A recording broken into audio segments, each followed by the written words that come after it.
నమస్తే. ఈరోజు మన స్టూడియోలో ప్రముఖ ఆధ్యాత్మికవేత్త, జ్యోతిష్య పండితులు జయేష్ శర్మ గారు మనతో ఉన్నారు. గురువుగారితో మాట్లాడేద్దాం. నమస్కారం గురుగారు. నమస్కారం గురుగారు, ఏప్రిల్ మాసంలో వృశ్చిక రాశి వారికి ఏ విధంగా ఉండబోతుంది గురుగారు? శ్రీ గురుభ్యో నమ. శ్రీ మహాగణాధిపతే నమ. శ్రీ మహాసరస్వతి నమారి. ఓం శ్రీమాత్రే నమ. వృశ్చిక రాశి యొక్క ఫలితాలు చూస్తే విశాఖ నక్షత్రం 4వ పాదము, అనురాధ నక్షత్రం 4 పాదాలు, జ్యేష్ఠ నక్షత్రం 4 పాదాలు వృశ్చిక రాశి. ఈ యొక్క ఏప్రిల్ మాసంలో వృశ్చిక రాశి యొక్క పరిస్థితి చూసినట్టయితే వీళ్ళ యొక్క గ్రహస్థితి షష్టంలో శని, రాహు, శుక్ర, బుధులు, రవి, తదుపరి ఒక షష్ఠ స్థానంలో రవి, తర్వాత సప్తమ స్థానంలో గురు సంచారము, తర్వాత భాగ్యంలో కుజుడు సంచారము, ఏకాదశంలో కేతు సంచారం. ఈ యొక్క గ్రహస్థితి చూస్తే వృశ్చిక రాశి వారికి ఈ యొక్క మాసం యోగదాయకంగా ఉంది. కారణం ఏంటంటే శని ఎప్పుడైతే వీరికి పంచమ స్థానంలోకి వెళ్ళారో అలానే వీళ్ళకి రవి కూడా షష్ఠ స్థానంలో ఉన్నారు. ఎప్పటి నుంచో వేచి చూసేటువంటి ఉద్యోగంలో కావచ్చు, లేతే వ్యాపారంలో కావచ్చు, ఆగిపోయినటువంటి సొమ్ము కానీ, ఎప్పటి నుంచో రావాల్సిన డబ్బులు కానీ వచ్చే అవకాశాలు ఉంటాయి. అట్లానే ఎప్పటి నుంచో వాళ్ళు తిట్టేవాళ్ళు కూడా వీళ్ళ దగ్గర తీసుకొని మాట్లాడి వీళ్ళకి ఏ విధంగా మనం న్యాయం చేయగలుగుతామనేది విధానం కూడా ఉంటుంది.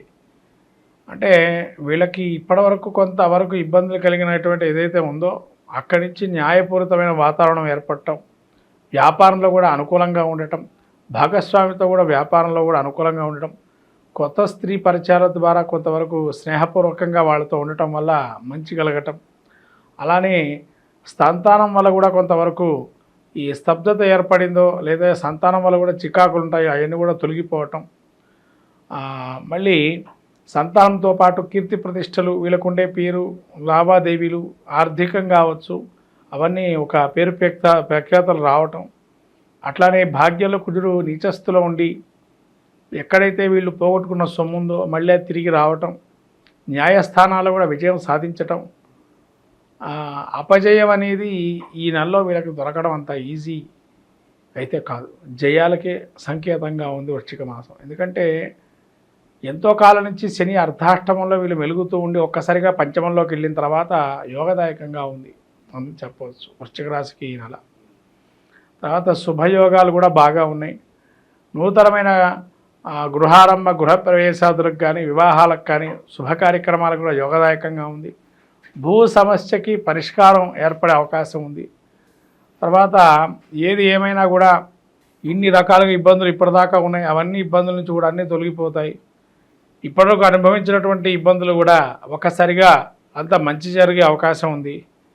ఏకాదశంలో కేతు ఉండడం వల్ల కూడా కొంత శస్త్రచికిత్స అయ్యే అవకాశం ఉంటుంది. ఎవరైనా ఒకళ్ళకి అంటే ఒక 100 మందిలో ఒక 40% మందికి శస్త్రచికిత్స జరుగుతుంది. ఎందుకంటే కేతు 11లో ఉంటే కనుక ఖచ్చితంగా శస్త్రచికిత్స జరుగుతుంది. అది కంటికి సంబంధించి కానీ, లేదా నడుముకి సంబంధించి కానీ, లేకపోతేనా ఎప్పటి నుంచో ఒక వ్యాధితో బాధపడుతుంటారు, దానికి తగినటువంటి చికిత్స పొందుదామన్న ఆలోచనతో వెళ్తారు. కాబట్టి ఒక రోగానికి, వ్యాధికి నయమయ్యే అవకాశం ఉంటుంది. ఈ యొక్క వృశ్చిక రాశి వారి యొక్క పరిస్థితి. వివాహ శుభ కార్యక్రమాలు కానీ, విదేశీ ప్రయత్నాలు కానీ, విద్యార్థులకు కానీ లాభదాయకంగా ఉంది. పాస్ అవ్వటం కూడా చాలా విశేషంగా ఉంటుంది. పోటీ పరీక్షల్లో ముఖ్యంగా రాసే వాళ్ళకి చాలా బాగుంటుంది. ప్రభుత్వ ఉద్యోగం వాళ్ళకి ఉన్నతి ఎక్కువగా పెరుగుతుంది. మళ్ళీ ప్రైవేట్ రంగంలో పనిచేసేటువంటి వారికి కూడా కొంత మెలకువలు లేదా వాళ్ళకు కష్టాన్ని గుర్తింపు రావటం లాంటివి జరిగే అవకాశం ఉంటుంది వృశ్చిక రాశి వారికి. కాబట్టి ఏప్రిల్ నెల చాలా అద్భుతంగా ఉంది. గురుగారు, అలాగే ఏదన్నా వ్యాపారాలు మొదలు పెట్టాలంటే ఏ రంగాల్లో వీళ్ళు పెట్టుబడులు పెడితే బాగా రాణిస్తారంటారు? ముఖ్యంగా వీళ్ళు పెట్టుబడి అని అంటే ఫైర్ వస్తువులు, అగ్నిధర వస్తువులు, ఎలక్ట్రానిక్ వస్తువులు కానీ, తర్వాత మెకానికల్ టూల్స్ కానీ, హార్డ్వేర్ కానీ, ఇలాంటి పదార్థాలు అవి పెట్టుకోవచ్చు. వాటి ఐటమ్స్తో సంబంధించినవి. మళ్ళీ పనిముట్లు, వ్యవసాయకు సంబంధించి కానీ, లేదా మన టూల్స్ అమ్ముతుంటారు కదా, చిన్న చిన్న టూల్స్, హార్డ్వేర్ షాపులు, అవి కూడా పెట్టుకోవచ్చు. పెట్టుబడి వాటికి పెట్టుకుంటే బాగుంటుంది. ఇంకా వైవాహిక జీవితం ఎలా ఉండబోతుంది గురుగారు? సంతానం కోసం ఎప్పటి నుంచి ఎదురు చూసే వాళ్ళకి ఏదన్నా మంచి న్యూస్ ఏదన్నా ఉందా? సంతానం కూడా చాలా యోగదాయకంగా ఉంటుంది. వెళ్ళొచ్చు, ముందరగా వెళ్ళొచ్చు. సంతానం సంబంధించి కూడా యోగదాయకంగా ఉంది ఈ నెల. ముందుకు వెళ్తే మంచిది.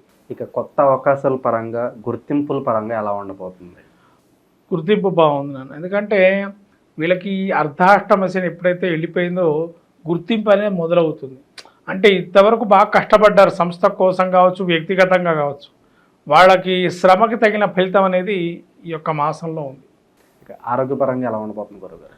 ఆరోగ్య నరాల బలహీనత కొద్దిగా ఉంటుంది. అది కొద్దిగా వీళ్ళు చెక్ చేసుకోవటం, ఏదన్నా అనారోగ్యం వస్తే ఎంబటే దానికి పరిష్కార మార్గం ఎన్నుకోవటం మంచిది, తగ్గుతుంది అన్నట్టుగా కాకుండా ఎంబటే దానికి వైద్యం చేసుకోవటం మంచిది. ఇక ఇంకా మంచి ఫలితాలు పొందడానికి ఈ వృశ్చిక రాశి వారికి మంచి పరిహారాలు అని ఉంటే తెలియజేయండి గురుగారు. వీరికి ఎప్పుడైతే ఈ యొక్క శని పంచమంలోకి వచ్చాడో కలిగ వెంకటేశ్వర స్వామి ఆరాధన చేయటం, అలానే దత్తాత్రేయ స్వామి క్షేత్ర దర్శనం చేయటం మంచి ఫలితాలు వస్తాయి. విశేషంగా ఏమైనా దానాలు ఏమైనా చేసుకుంటే బాగుంటుంది అంటారు గురు? వీళ్ళకి ముఖ్యంగా శనగల దానం, నువ్వుల దానం చేస్తుంటే మంచిది. ఈ యొక్క ఏప్రిల్ మాసంలో మనకు ముఖ్యంగా చైత్రంలో ముఖ్యంగా చెప్పాల్సినటువంటి శ్రీరామనవమి అందరికీ కూడా చెప్పదగిన విషయం. అట్లానే వసంత నవరాత్రులు, అలానే మహావీర జయంతి, హనుమత విజయోత్సవము, సంకష్టహర చతుర్థి, మత్స్య జయంతి, ఇలా అనేక రకాలైనటువంటి, మళ్ళీ తమిళ సాంప్రదాయ విశ్వత్ పుణ్యకాలము, ఇలా అనేక అనంగ త్రయోదశి, రకరకాలైనటువంటి పుణ్యమైనటువంటి మాసంలో మనకు చాలా అలానే మనకు చివరి వారాంతంలో ఏప్రిల్ వారాంతం అక్షతృతీయ 30వ తారీఖు అయింది, ఏప్రిల్ 30.